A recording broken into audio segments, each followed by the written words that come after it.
తిరిగి బీసీ న్యూస్కి స్వాగతం.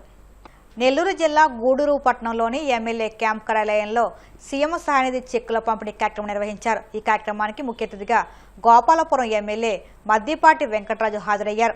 స్థానిక ఎమ్మెల్యే సునీల్ కుమార్ ఆయనకి ఘన స్వాగతం పలికారు. అనంతరం సీఎం సహాయనిధి ద్వారా మంజూరైన 19,52,080 రూపాయల చెక్కులను 42 మంది లబ్ధిదారులకు అందజేశారు.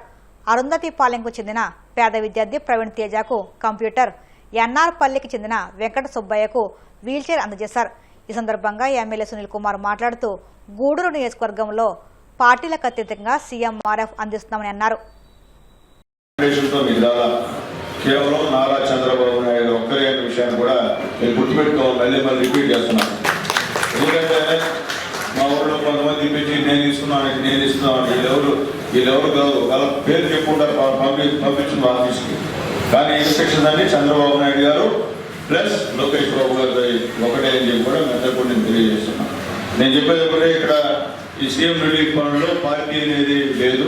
పేదవాడు ఎవరైతే వచ్చి నేను ఇక్కడ అనారోగ్యం ఉంటే చికిత్స చేసుకున్నాను, దీనికి డబ్బులు నేను హాస్పిటల్ అంటే ఖచ్చితంగా తీసుకొని అక్కడ డాక్టర్లు కూడా పెట్టి వాళ్ళు ఇచ్చే విధంగా కూడా చేస్తూ ఉన్నామని చెప్పి కూడా మీ అందరికీ కూడా నేను తెలియజేస్తున్నాను. కాబట్టి ఎక్కడ కూడా గ్రామాల్లో పేద ప్రజల విషయాల్లో నాయకులందరూ రిక్వెస్ట్ చేస్తున్నా అడ్డం పెట్టద్దని చెప్పి కూడా అందరికీ కూడా తెలియజేస్తున్నాం. పేదవాళ్ళు వచ్చినప్పుడు పార్టీలు చూడద్దు దయచేసి.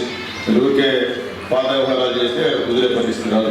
సీఎం రిలీఫ్ ఫండ్ విషయం వరకు పేదవాళ్ళు ఖచ్చితంగా ఇవ్వాల్సిన బాధ్యత సీఎం గారు ఏమన్నారంటే మీ డబ్బులు నా డబ్బులు ఇచ్చామండి, గవర్నమెంట్ డబ్బులు మనం ఇస్తామమ్మా. సీఎంఆర్ఎఫ్ వచ్చేసరికి అంత గొప్ప విషయం ఏంటంటే ఈ రోజున దాదాపు 779 మందికి ఇవ్వగలిగారు 6 కోట్ల రూపాయలు సుమారు. ఇది చిన్న విషయం కాదండి. ఒక పార్టీ ఆఫీసు ఎంత ఎఫెక్టివ్గా పనిచేయకపోతే 779 ఫైల్స్ సంతకాలు పెట్టి ఫైల్స్ అని అటాచ్ చేసి ఆ ఫైలు చెక్గా మారడానికి ఇంతలా వస్తుందండి. ఒక్కొక్క ఫైల్ మీకు వచ్చేసరికి సింపుల్గా చెక్ ముక్క వస్తుంది, కానీ ఆ చెక్గా మారడానికి ఇంతలా ఫైల్స్ తయారవుతుంది. మీరు పెట్టిన బిల్స్ అన్ని అటాచ్ చేసి ఆర్డర్లో పెట్టి డిశ్చార్జ్ సమ్మరీ పెట్టి అన్నగారు సంతకాలు పెట్టి పంపిస్తే ఇవన్నీ మోసుకుంటూ అమరావతి తీసుకెళ్ళి అక్కడికి పెట్టుకెళ్ళిన తర్వాత ఫైల్స్లో ఈ కాగితం లేదు, దీని మీద సంతకం లేదు, దీని మీద డేట్ లేదని వెనక్కి పంపించేస్తే అవి మళ్ళీ ఫోన్లు చేసుకుని మళ్ళీ ఆ ఫైల్స్ తెప్పించుకుని పెట్టి, అంటే ఒక పేదవాడికి ఆరోగ్యానికి ప్రాణాలకి సంబంధించిన అంశంలో ఎంత కీలకంగా వ్యవహరించకపోతే 779 ఇప్పుడు వచ్చున్నాయి. అంటే కనీసం 4-500 అక్కడ ముందు అప్రూవ్ కావాల్సింది. సుమారు 1000 మందికి సంబంధించి మనం నేరుగా ఆరోగ్యానికి ప్రాణాలకు సంబంధించిన అంశం. అలాంటి అంశంలో వారు తీసుకున్న బాధ్యత కానీ సుమారు 6 కోట్ల రూపాయలని అందించడం దశల వారికి అనేది ఈ అంశాన్ని మన ప్రజల్లో తీసుకెళ్ళాలి. ఇందులో చాలా ఉంటాయి. మనకి చెక్ అంటే చెక్ వెనకాల చాలా గాథలు ఉంటాయి. ఇందులో ఆపరేషన్ చేస్తే తప్ప బ్రతకడు అనే సందర్భాలు ఉంటాయి. కానీ మనం కూలీనాలి చేసుకునేవాడు, కానీ ఆపరేషన్ చేయించుకునే స్తోమత మనకు ఉండకపోవచ్చు. ఎమ్మెల్యే గారి ఆఫీస్కి చేస్తాం, ఎమ్మెల్యే గారికి చేస్తాం, అన్న నాకు ఈ ఆపద ఉంది, బిడ్డకి ఆపరేషన్ అంటున్నారు, 4 లక్షలు అవుతాయి, 5 లక్షలు అవుతాయి, మా దగ్గర రూపాయలు లేదంటే మీరు పంపించండి అని ఎన్ఓసి రూపంలో 24 గంటల లోపు చెక్ ఇస్తే ఆపరేషన్ చేసి బతికిన ప్రాణాలు ఎన్ని ఉంటాయో 779. కాబట్టి మనం పరిపాలన ఏమనుకుంటామంటే రోడ్లు ఎన్ని వేసేసారు, డ్రైనేజ్లు ఎన్ని వేసేసారు, బిల్డింగ్లు ఎన్ని కట్టేశారు అంటే కంటే ఇవి జరుగుతాయి.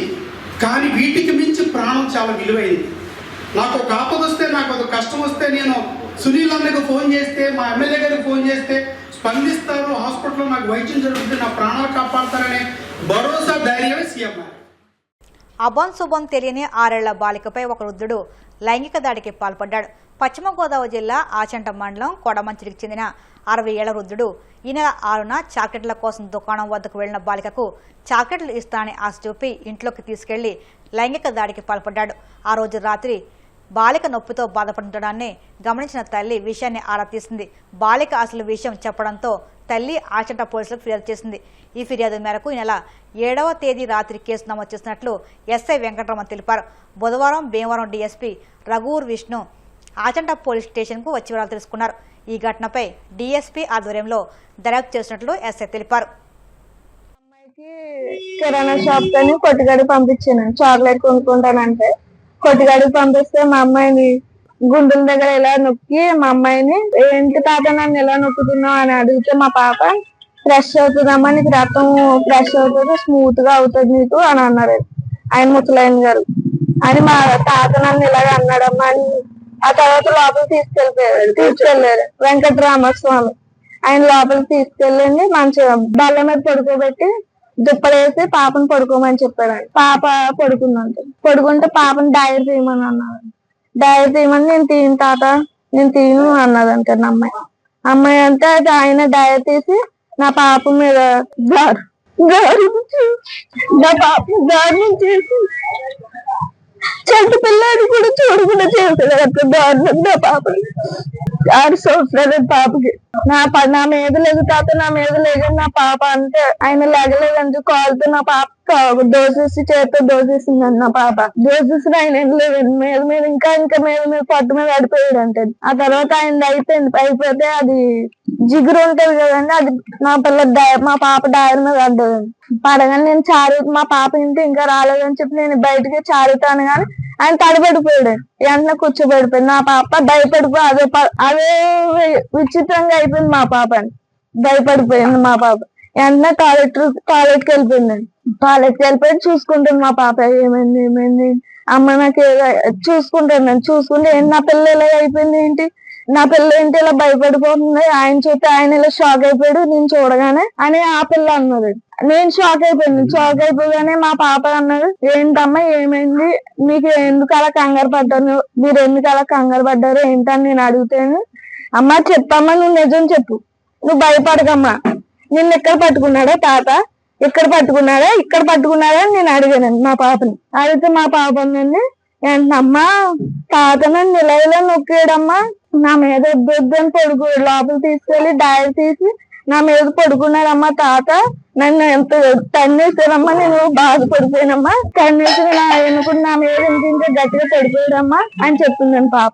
వెంటనే నేను డైర్ చూసుకుంటే ఆ జిగురు అదే చూసుకున్నాను. జిగురు చూసుకుంటే ఆయనదండి. ఆ జిగురు చూసుకుని నేను ఆ జిగురు పట్టుకుని ఆయన అడుగుతాకెళ్ళాను. అడుగుతాకెళ్తే ఆయన అన్నారు, ఏంటని మా పాప ఇలా చెప్తుంది, ఇలా తప్పు చేశారంట మీరు ఏంటండి అని అడిగిందండి మా పాప.